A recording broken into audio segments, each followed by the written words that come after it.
So welcome to Draft Uncapped. I'm Chris Dayton, Draft's beer editor, and we're here in the Phoenix offices with Doug Odell, founder of Odell Brewing in Fort Collins, Colorado.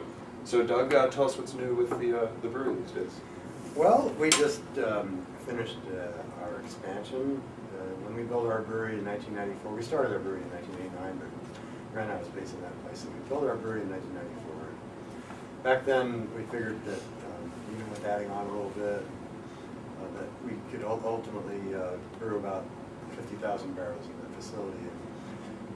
Last year we sold 45,000 or so, and it really was the case. 50,000 was pretty much the drop dead point, and so we had to add on everything.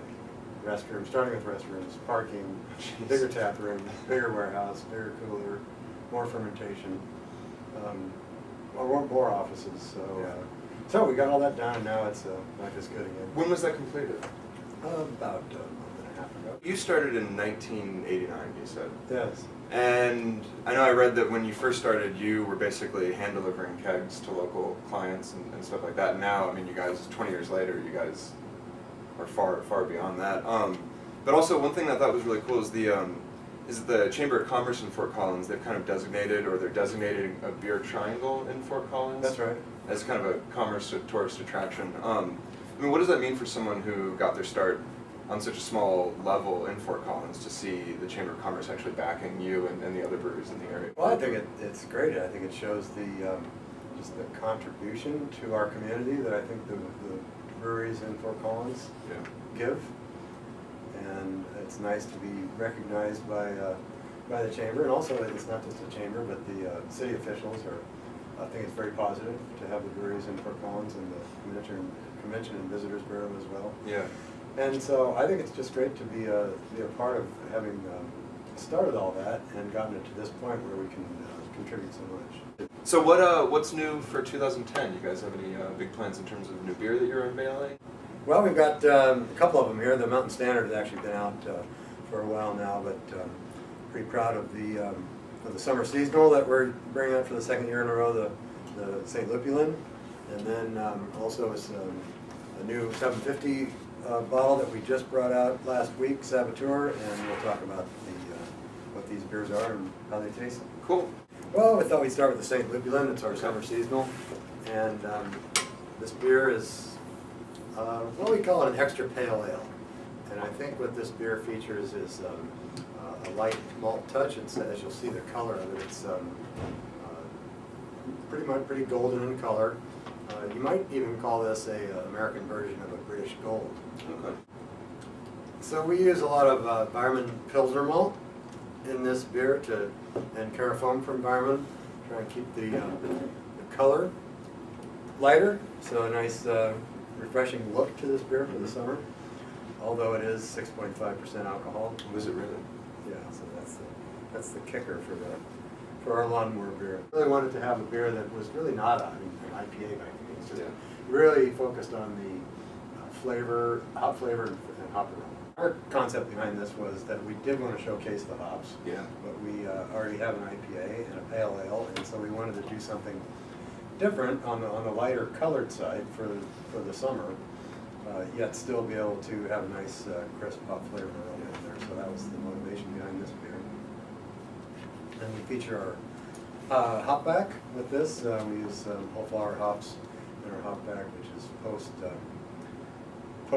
brew kettle, and actually post whirlpool, and just before the heat exchanger. So a little quick contact to retain all those volatile oils. So this is our Mountain Standard Reserve from 2009. And the idea behind this, so I kind of instinctively grabbed this. I won't need it for the rest of the other two here. This beer, the motivation behind this beer was to showcase Colorado-grown hops. Now, we were able to source hops from one of I don't think there's any more than about 3 commercial growers in Colorado at this point. A new one this year. I can give you an idea how scarce it is. The United States hop acreage is about 37,000 acres right now. Okay. And in Colorado there's about 15 acres grown. So the beer is, I guess you could call it an American brown ale. It might have a little bit of attribute of a black IPA. Anyway, so let's get this opened up. This beer is 8.5%, and it features Cascade and Chinook grown over on the western slope of Colorado. It's always a good sound. Nice little pop. Yeah. Well, it's definitely showing a little age. We're getting some dried fruit character out of this. Yeah, I think a little bit of raisiny, maybe Yeah. little cherries, dried cherries. The hop character has diminished over time. I think it's probably just a richer flavor here at this time. I think what we're going to do, we're going to keep the Mountain Standard beer, the Mountain Standard Reserve. It'll be 2010, but it won't necessarily always be this style. In fact, it won't be this style coming up. We haven't decided exactly what, but it will showcase Colorado hops, and now, since we have a maltster in Colorado, it'll showcase Colorado malt. Oh, wow. Colorado grown and malted. One of our brewers, Jake O'Mara, came up with the name, and I think he, I don't know if he came up with the tagline first or the name, but he said Mountain Standard, it's after the time zone that we're in, and he said an unforgettable beer for the forgotten time zone. and I started thinking about it, and I said, you're right, because on TV shows or something it says 9 Eastern, 8 Central, 6 Pacific. Right. Well, where's Mountain? Yeah, it just completely jumped over it. So how long could this age, do you think? I don't know. I mean, I think that with our bourbon stout and our woodcut series that are 10.5, closer to 11%, that those would definitely age longer. At 8.5, this might be reaching its maturity now. Okay. Yeah, I'd say so. So then I guess for our viewers, if you have a bottle of this now, is definitely a good time to That's pop right. it open and enjoy it. And you may not see it again, at least in this form. See the label again. All right. The last one, the Saboteur. This is our brand new offering. Now this is another departure for us. What we did with this beer is it's a brown ale, once again. It's about 10%, so it should hang on nicely over time. And the difference here is that after we did primary fermentation in our stainless unitanks, fermenters, we then transferred it into once-used woodcut barrels, because we only use the barrels once for woodcut, and then we'll use it for other projects. Transferred the Saboteur into the used woodcut barrels, and then dosed it with Brettanomyces for a secondary fermentation. Very cool. Yes, we wanted to go for the leathery, little tobacco, kind of some of the fruit characteristics that come out in the Brettanomyces, more so than the barnyard and tartness. Yeah. So I think it balances nicely with the roastiness of the brown ale. It's got a little sweetness, a little tartness as well. Kind of kept the hops and show off the other flavors. Yeah, I like that one. Even though we brewed it. I like it. We have a beer coming out in late May or early June. It's called Deconstruction, and it's going to be a sour Belgian golden. Oh, very cool. And we got